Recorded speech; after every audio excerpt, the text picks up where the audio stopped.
to another episode of Children's Hour. In this series, we are talking about celebrating the arts. What are some of your favorite artsy things to do? I love to title. I love to make music. We love to dance. In this episode, you're going to make your own story. But to do that, you're going to have to get your hands dirty. Shall we ask Miss Marva if she would be willing to read some books to us and then help us make our own book? Hello, everybody. Thanks for coming to Scarecrow Video's Children's Hour. This week, it's all about lines. We'll read books about lines, we'll do some drawing, and we'll see some really cool videos about lines and drawing. Please join me. Let's read a book. The Day the Crayons Quit by Drew Daywalt. Pictures by Oliver Jeffers. One day in class, Duncan went to take out his crayons and found a stack of letters with his name on them. Hey, Duncan, it's me, Red Crayon. We need to talk. You make me work harder than any of your other crayons. All year long, I wear myself out coloring fire engines, apples, strawberries, and everything else that's red. I even work on holidays. I have to color all the Santas at Christmas and all the hearts on Valentine's Day. I need a rest. Your overworked friend, Red Crayon. Dear Duncan, all right, listen. I love that I'm your favorite crayon for grapes, dragons, and wizards' hats, but it makes me crazy that so much of my gorgeous color goes outside the lines. If you don't start coloring inside the lines soon, I'm going to completely lose it. Your very neat friend, Purple Crayon.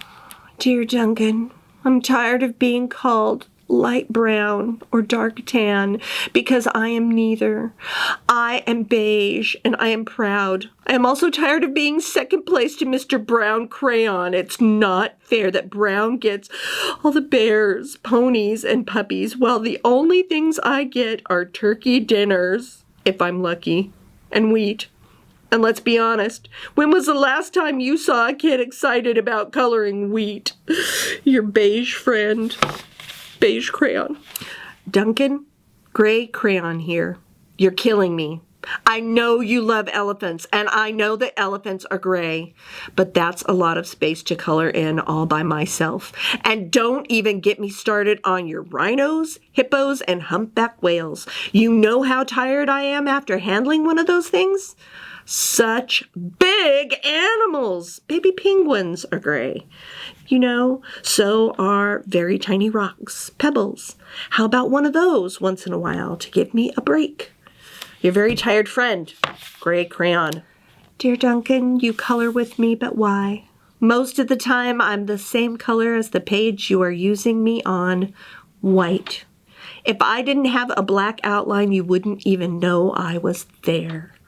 I'm not even in the rainbow. I am only used to color snow or to fill in empty space between other things, and it leaves me feeling, well, empty.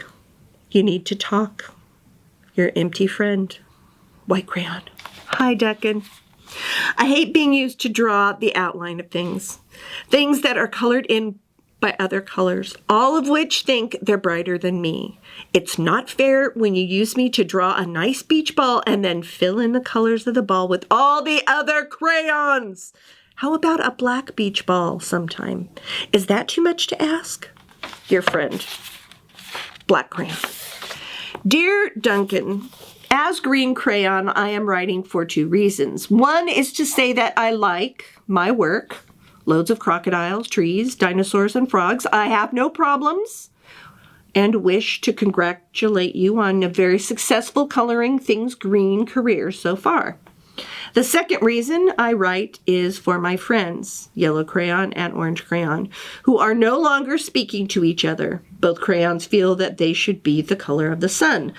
Please settle this soon because they're driving the rest of us crazy. Your happy friend, Green Crayon. Dear Duncan, Yellow Crayon here. I need you to tell Orange Crayon that I am the color of the sun. I would tell him, but we are no longer speaking, and I can prove I'm the color of the sun too. Last Tuesday, you used me to color in the sun on your Happy Farm coloring book. In case you've forgotten, it's on page 7. You can't miss me. I'm shining down brilliantly on a field of yellow corn, your pal, and the true color of the sun, yellow crayon. Hello, Duncan. I see yellow crayons already talked to you, the big whiner. Anyway, could you please tell Mr. Tattletale that he is not the color of the sun? I would, but we're no longer speaking. We both know I am clearly the color of the sun because on Thursday you used me to color the sun on both the Monkey Island and the Meet the Zookeeper pages in your Day at the Zoo coloring book. Aren't you glad I'm here? Your pal and the real color of the sun, orange crayon. Dear Duncan, it's been great being your favorite color this past year and the year before and the year before that. I've really enjoyed all those oceans, lakes, rivers, raindrops, rain clouds, and clear skies. But the bad news is that I'm so short and stubby I can't even see over the railing in the crayon box anymore. I need a break. Your very stubby friend, Blue Crayon. Duncan, okay, listen here, kid. You have not used me once in the past year. It's because you think I am a girl's color, isn't it? Speaking of which, please tell your little sister I said thank you for using me to color in her Little Princess coloring book. I think she did a fabulous job on staying inside the lines. Now, back to us. Could you please use me sometime to color the occasional pink dinosaur or monsters or cowboy? Goodness knows they could use a splash of color. Your unused friend, Pink Crayon. Hey, Duncan, it's me, Peach Crayon. Why did you peel off my paper wrapping? Now I'm naked and too embarrassed to leave the crayon box. I don't even have any underwear. How would you like to go to school naked? I need some clothes. Help! Your naked friend, Peach Crayon. Well, poor Duncan just wanted to color, and of course he wanted his crayons to be happy, and that gave him an idea. When Duncan showed his teacher his new picture, she gave him an A for coloring. And an A+ for creativity. Let's craft.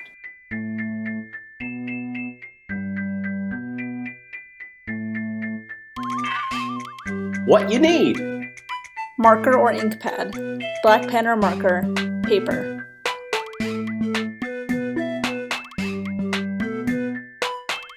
Hi friends, so today we're going to make fingerprint drawings.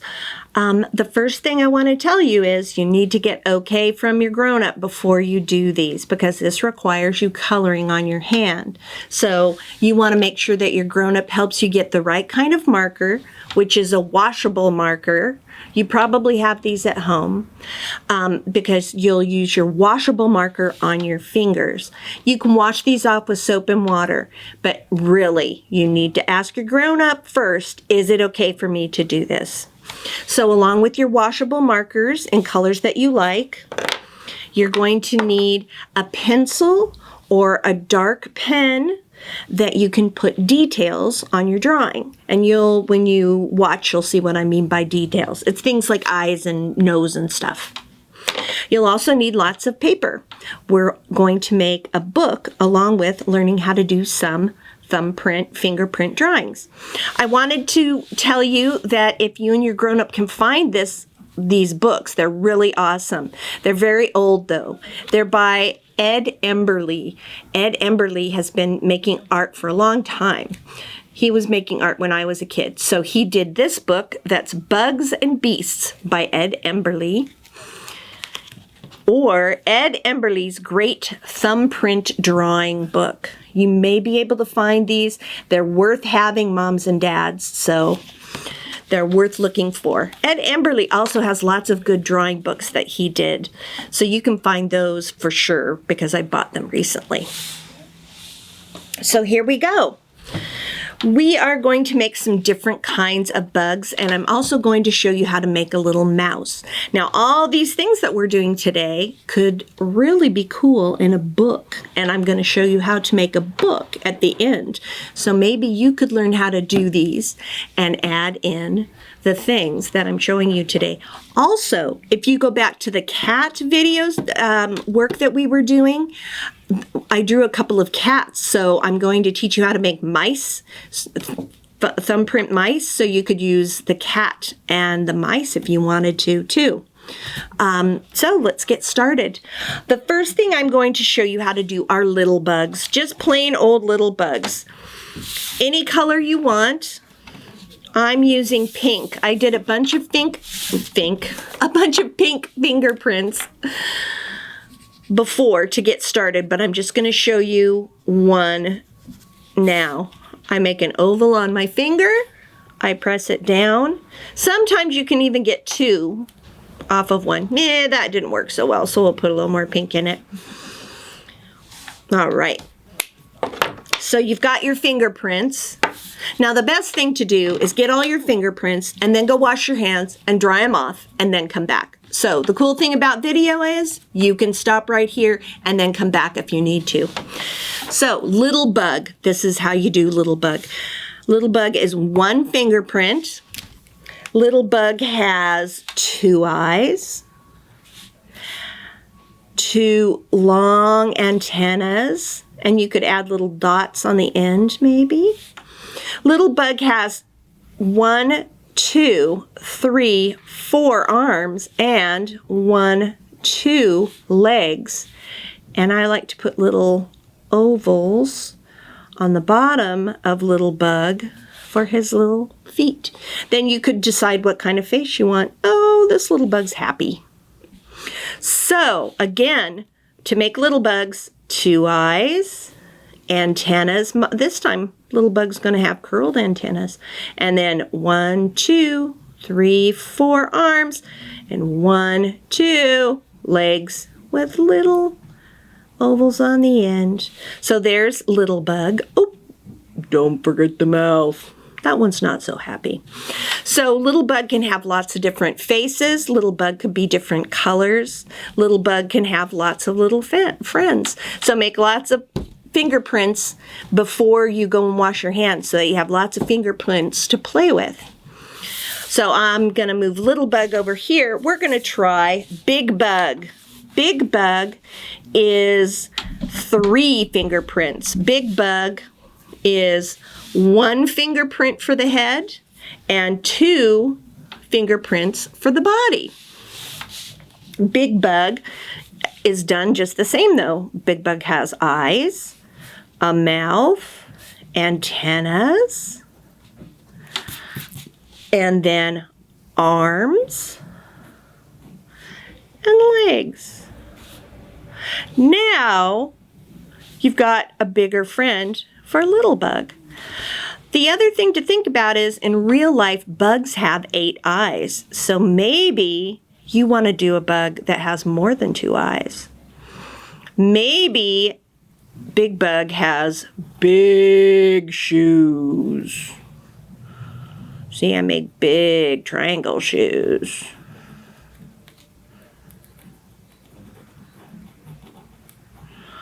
So the details you add makes the bugs your own.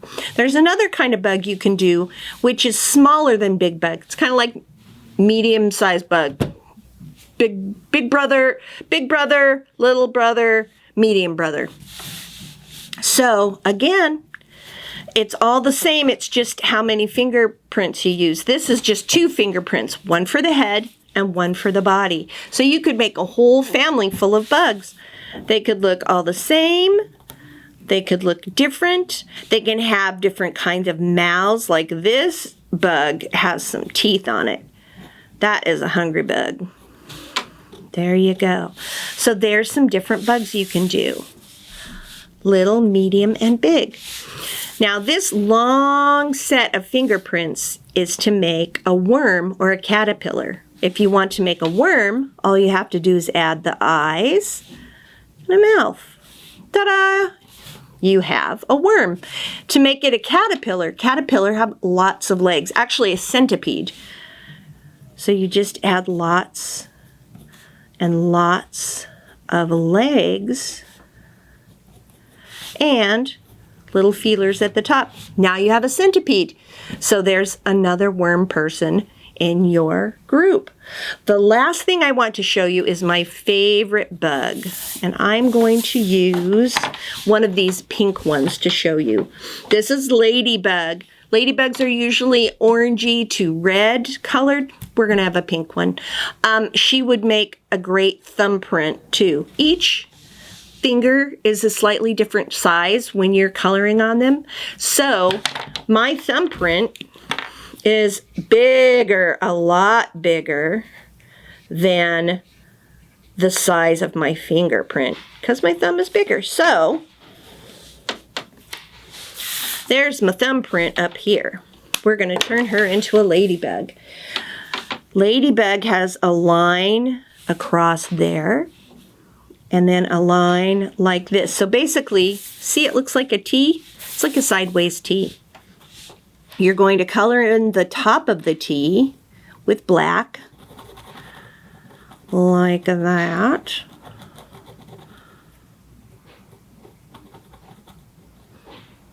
You're going to add two little they look almost like J's, little antenna on top. She's got little dots on her wings right here. And then 1, 2, 3, 1, 2, 3. There's Ladybug. There you go. So you can change colors, use different colors to add details with, and get a lot of really cool bugs. So I told you that I was going to show you how to do mice. So now it's mice time. I'm going to get a new piece of paper.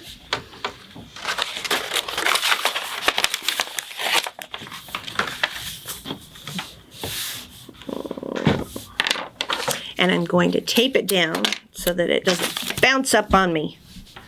All right, paper. Let's get this job done. Okay. I am going to have, let's have blue mice. So I'm coloring my thumb. These are going to be pretty big mice. They're thumb mice. All right. 1, 2. Ooh. I got 3 prints out of that one. Okay. Thumb mice. Mice are pretty easy. They're just a half circle shape on each side for their ears, 2 dots for their eyeballs, a V for their nose, and then a little dot on the end of the V, and then whiskers, long, long whiskers, and tiny feet. There you go. There's a mouse. And this mouse has such long whiskers that his tail's going to kind of be hidden. So I'm going to draw another mouse over here. 2 dots, half circles for the ears, a V with a dot. I'm going to make shorter whiskers because I really want his cute tail to show this time. Foot. There you go. Now you've got your mouse. You can jazz it up. Take that mouse and add a hat. How's that? Jazzy mouse with a hat. Maybe he's on his way to a birthday party. You never know. I'm even going to put a little color in there. There you go. There's some mice for you too. So don't forget to go back and watch the cat video, and you can make a cat and mouse book maybe. Let's watch a video.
Let's move.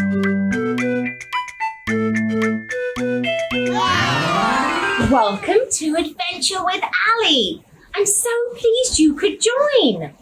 So I know you've been talking about getting your hands dirty. So I thought we could go back to nature by doing tree pose. Would you like to do tree pose? Just like this big tree behind me. Great. So what we're going to do is we're going to put our feet together. We're going to take a big breath in and lift our arms up. Big breath out. And as we breathe out, we're slowly going to lift our right knee. With your right hand, lift your right foot to above or below your left knee.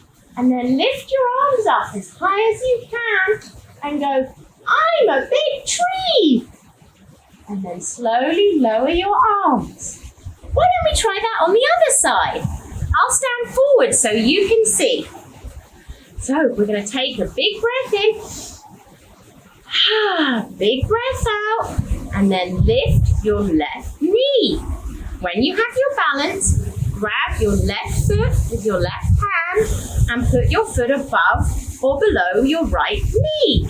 Now this time, you can either have your hands up high at the side or in front of your chest.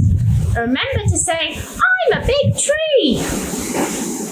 And that was tree pose. Well done. Let's read a book. Ish by Peter R. Reynolds. Ramon loved to draw. Anytime, anything, anywhere. One day, Ramon was drawing a vase of flowers. His brother Leon leaned over his shoulder. Leon burst out laughing.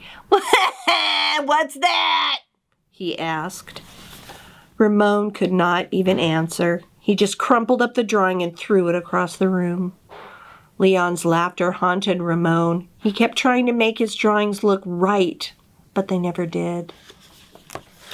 After many months and many crumpled sheets of paper, Ramon put his pencil down. "I'm done." Marisol, his sister, was watching him. "What do you want?" he snapped. "I was watching you draw," she said. Ramon sneered. "I'm not drawing. Go away." Marisol ran away, but not before picking up a crumpled sheet of paper. "Hey, come back here with that!" Ramon raced after Marisol, up the hall and into her room. He was about to yell, but fell silent when he saw his sister's walls. He stared at the crumpled gallery. "This is one of my favorites," Marisol said, pointing. "That was supposed to be a vase of flowers," Ramon said, "but it doesn't look like it." "Well, it looks vase-ish," she exclaimed. "Vase-ish?" Ramon looked closer, and then he studied all the drawings on Marisol's walls and began to see them in a whole new way. "They do look ish," he said. Ramon felt light and energized. Thinking ishly allowed his ideas to flow freely. He began to draw what he felt, loose lines, quickly springing out without worry. Ramon once again drew and drew the world around him. Making an ish drawing felt wonderful. He filled his journals. Tree-ish, house-ish, boat-ish, afternoon-ish, fish-ish, sun-ish. Ramon realized he could draw ish feelings too. Peace-ish, silly-ish, excited-ish. His ish art inspired ish writing. He wasn't sure if he was writing poems, but he knew they were poem-ish. Ponder, pond ponder, dream yonder, pond pond, yond yond, gleam wander. Ramon. One spring morning, Ramon had a wonderful feeling. It was a feeling that even ish words and ish drawings could not capture. He decided not to capture it. Instead, he simply savored it. And Ramon lived ishfully ever after. Let's craft.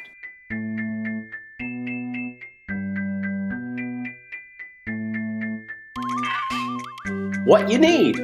Markers or crayons, ink stamps, paper, stickers.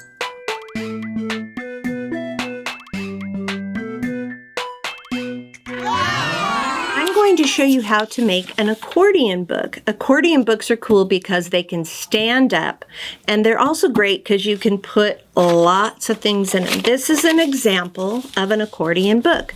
So this is the book I made to remind myself what I was teaching you today. There's my title, and there's my name, so Bugs by Marva. Then the accordion book opens like this. It stands up. I can see all the bugs I was going to teach you all at once. So not only can you do that, but then you have the whole back that you can draw on too. Accordion books are pretty simple to do. All you need is a piece of paper, and it can be any size. Now, if you use a full piece of paper, an 8.5 by 11 piece of paper, you get a long, skinny book. If you use a shorter piece of paper, you get a smaller book like this one. So you can decide if you want a tiny book. See, this is a very tiny accordion book about a piggy. So this was very teeny, medium, large, And then you can also do things like this where you cut shapes and have it really be big. This was an extra big piece of paper. So here's how you fold an accordion book.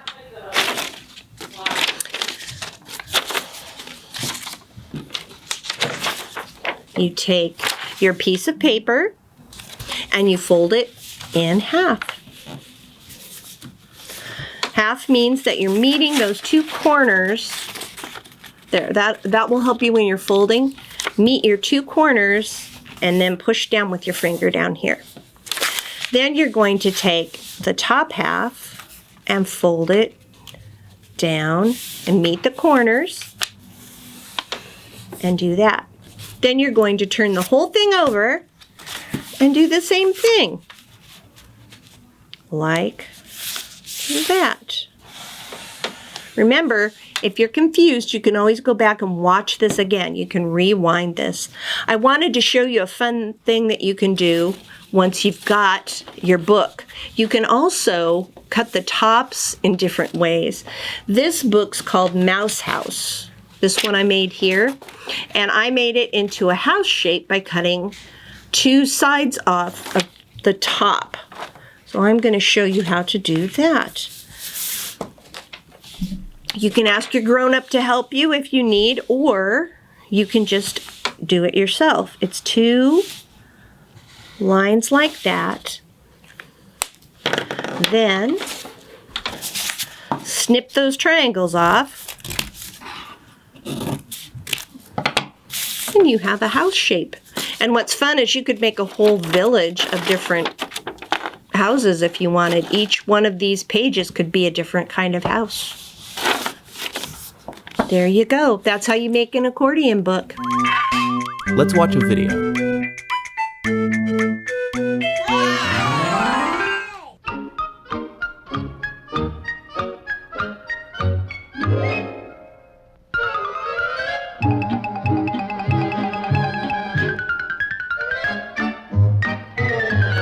One evening, after thinking it over for some time, Harold decided to go for a walk in the moonlight.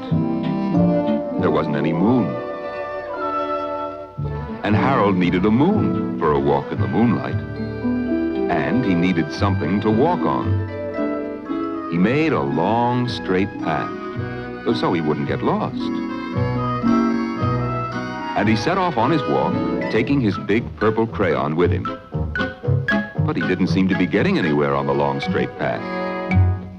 So he left the path for a shortcut across a field. And the moon went with him.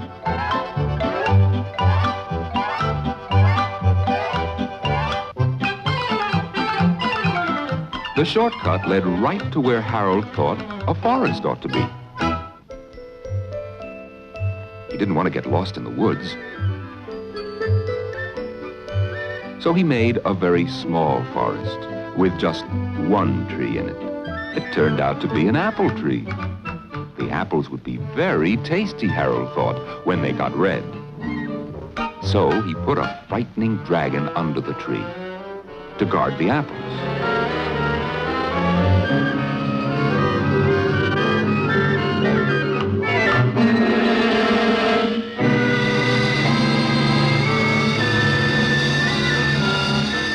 His hand holding the purple crayon shook. Suddenly he realized what was happening. But by then, Harold was over his head in an ocean. He came up thinking fast.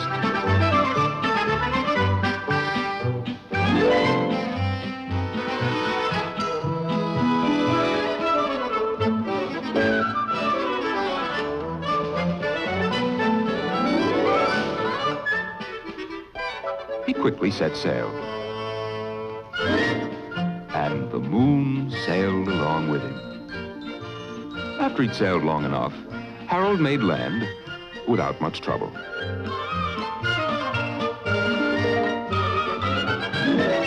He stepped ashore on the beach, wondering where he was.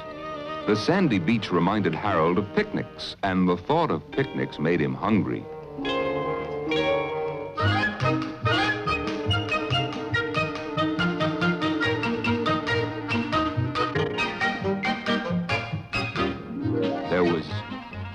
nothing but pie.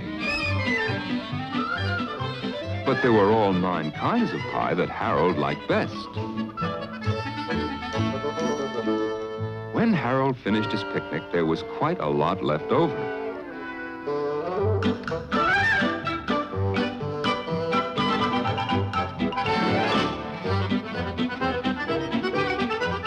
So Harold left a very hungry moose and a deserving porcupine to finish it up.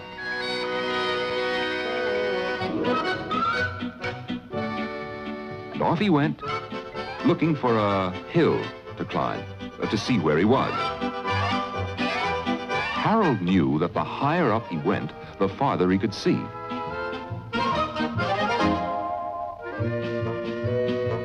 If he went high enough, he thought, he could see the window of his bedroom. He was tired, and he felt he ought to be getting to bed.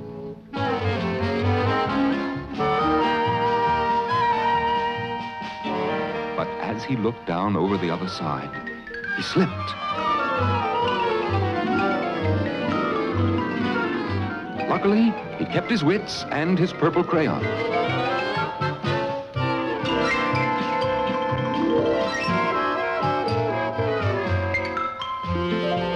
He had a fine view from the balloon, but he couldn't see his window. He couldn't even see a house. So he made a house with windows.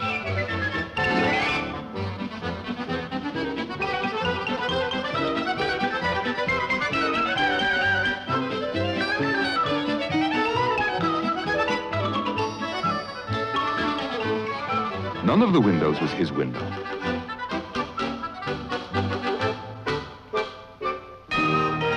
He made some more windows. He made lots of buildings full of windows. He made a whole city full of windows. But none of the windows was his window. He couldn't think where it might be. He decided to ask a policeman.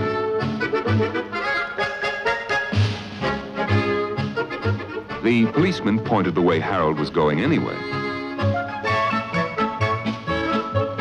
And he walked along with the moon, wishing he was in his room and in bed. Then, suddenly, Harold remembered. He remembered where his bedroom window was when there was a moon.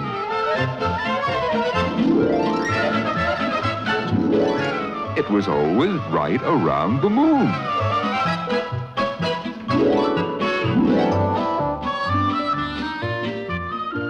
And then Harold made his bed, got in it, and he drew up the covers. And Harold dropped off to sleep. Thanks so much for watching with us. Please be sure to check out other episodes in our series of Celebrating the Arts.